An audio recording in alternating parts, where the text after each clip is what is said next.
407 years ago, our fathers brought forth on this continent a new nation, conceived in liberty and dedicated to the proposition that all men are created equal. Now we are engaged in a great civil war, testing whether that nation, or any nation so conceived and so dedicated, can long endure. We are met on a great battlefield of that war. We have come to dedicate a portion of that field as a final resting place for those who here gave their lives that that nation might live.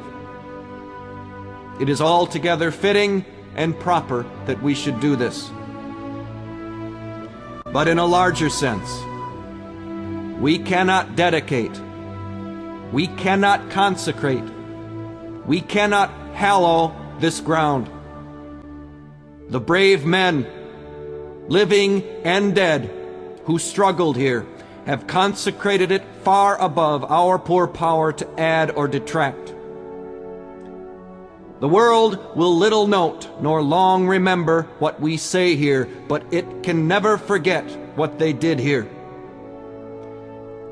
It is for us, the living, rather, to be dedicated here to the unfinished work which they who fought here have thus far so nobly advanced. It is rather for us to be here, dedicated to the great task remaining before us, that from these honored dead we take increased devotion to that cause for which they gave the last full measure of devotion.